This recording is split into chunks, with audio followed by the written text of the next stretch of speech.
নমস্কাৰ বন্ধুসকল, আপোনালোকক পুনৰাই স্বাগতম জনাইছোঁ আমাৰ চেনেল নৰ্থ ইষ্ট জব আপডেটত। যদি আপুনি অসমৰ লগতে ভাৰতৰ অন্যতম সন্মানজনক বেংকৰ জব বিচাৰি আছে, তেন্তে আজিৰ ভিডিঅ'টো আপোনাৰ বাবে বহুত গুৰুত্বপূৰ্ণ হ'ব পাৰে। কাৰণ আজি আমি আলোচনা কৰিম ৰিজাৰ্ভ বেংক অফ ইণ্ডিয়া অৰ্থাৎ RBI ৰিক্ৰুটমেণ্ট 2026ৰ বিষয়ে। বন্ধুসকল, RBIত অফিচাৰ গ্ৰেড লেভেল B 60টা পদৰ বৃহৎ নিযুক্তি ঘোষণা কৰা হৈছে। Graduate, master degree, MSc, MA complete কৰা প্ৰাৰ্থীৰ বাবে এইটো এটা সোণালী সুযোগ হ'ব পাৰে।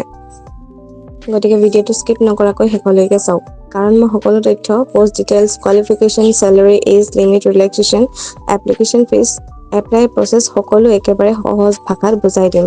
য'ত বিভিন্ন কেটেগৰী মিলাই 40টা পদ উপলব্ধ আছে। ইয়াৰে ফাৰ্ষ্ট পষ্টটো হৈছে officer in grade B, DR general category.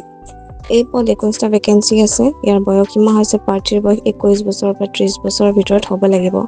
লগতে শিক্ষাগত অৰ্হতা গ্ৰেজুৱেশ্যনত কমেও 60% নম্বৰ থাকিব লাগিব। আৰু লগতে SC, ST, PWD কেটেগৰীৰ বাবে ৰিলেক্সেশ্যন থাকিব পাৰে। ইয়াৰ চেলাৰী নিযুক্ত হ'লে এটা ভাল চেলাৰী পেকেজ দিয়া হ'ব। লগতে HRA, DA আৰু অন্যান্য এলাউন্স দিয়া হ'ব। এতিয়া আহোঁ দ্বিতীয় পদটোলৈ। পদৰ নাম হৈছে officer in grade B, DEPR category. মুঠ পদৰ সংখ্যা 10টা ভেকেঞ্চি আছে। বয়স সীমা আছে 21 বছৰ বা 30 বছৰৰ ভিতৰত। ইয়াৰ চেলাৰী হ'ব মান্থলি প্ৰায় 1,54,936 টকা পৰ্যন্ত। ইয়াৰ লগতে এডুকেশ্যন কোৱালিফিকেশ্যন এই পদৰ বাবে কেণ্ডিডেটসকলে MA বা MSc ইন ইকনমিক্স থাকিব লাগিব। আৰু নহ'লেও মাষ্টাৰ ডিগ্ৰীত যিকোনো ছাবজেক্ট যেনে quantitative economics, mathematical economics, applied economics, econometrics, financial economics, business economics, agricultural economics, industrial economics, development economics আৰু ইণ্টাৰনেশ্যনেল ইকনমিক্সৰ ওপৰত যিকোনো এটা বিষয়ত মাষ্টাৰ ডিগ্ৰী থকা হ'লে তেওঁলোকে এইটো এপ্লাই কৰিব পাৰিব। ইয়াৰ উপৰিও আপোনাৰ ফাইনেন্স ৰিলেটেড মাষ্টাৰ ডিগ্ৰী অথবা কেণ্ডিডেটসকলে যেনে quantitative finance, mathematical finance, banking and trade finance, corporate finance, agri business finance এইবোৰ ছাবজেক্ট লৈ যদি তেওঁলোকে ডিগ্ৰী কৰিছে, তেওঁলোকে এপ্লাই কৰিব পাৰিব।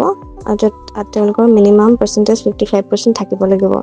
এতিয়াও তৃতীয় পদটোলৈ। ইয়াৰ পদটোৰ নাম হৈছে officer in grade B, DSIM category. মুঠ পদৰ সংখ্যা 10টা ভেকেঞ্চি আছে। বয়স সীমা 21 বছৰৰ পৰা 30 বছৰ। ইয়াৰ মান্থলি চেলাৰী হৈছে 1.54 লাখ পৰ্যন্ত হ'ব পাৰে। লগতে ইয়াৰ এডুকেশ্যন কোৱালিফিকেশ্যন হ'ব master degree in minimum 55% mark থাকিব লাগিব।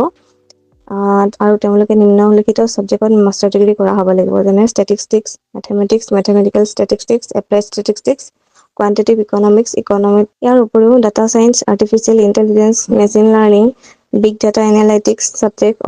ইয়াৰ উপৰিও 4 বছৰীয়া বেচেলৰ ডিগ্ৰী থাকিলে আৰু মিনিমাম 60% মাৰ্ক থাকিলে এপ্লাই কৰিব পাৰিব।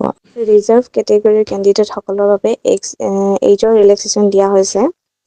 আপোনাৰ SC আৰু ST সকলৰ বাবে 5 বছৰ, OBC যিসকলৰ MCL আছে তেওঁলোকৰ 3 বছৰ, PWBD জেনেৰেল আৰু EWS কেণ্ডিডেটসকল আছে তেওঁলোকৰ বাবে 10 বছৰ, PWBD SC আৰু ST সকলৰ বাবে 15 বছৰ, PWBD OBC সকলৰ বাবে 13 বছৰ আৰু এক্স ছাৰ্ভিচমেন যোনে আগতে চাকৰি কৰিছিলে তেওঁলোকৰ বাবে 5 বছৰ ৰিলেক্সেশ্যন দিয়া হৈছে।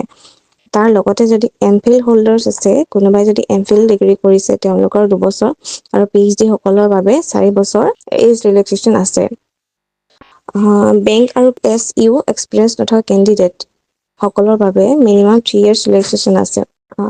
বেংক আৰু PSU এক্সপিৰিয়েঞ্চ থকা কেণ্ডিডেটসকলৰ বাবে মেক্সিমাম 3 years ৰিলেক্সেশ্যন আছে। আৰু চেণ্ট্ৰেল গভৰ্ণমেণ্ট এমপ্লয় সকলৰ বাবে up to 5 years ৰিলেক্সেশ্যন আছে। পষ্টসমূহ এপ্লাই কৰা ফিজ সমূহ হৈছে, আপুনি যদি জেনেৰেল OBC আৰু EWS কেটেগৰীৰ হয় তেন্তে 850 টকা প্লাছ GST দিব লাগিব।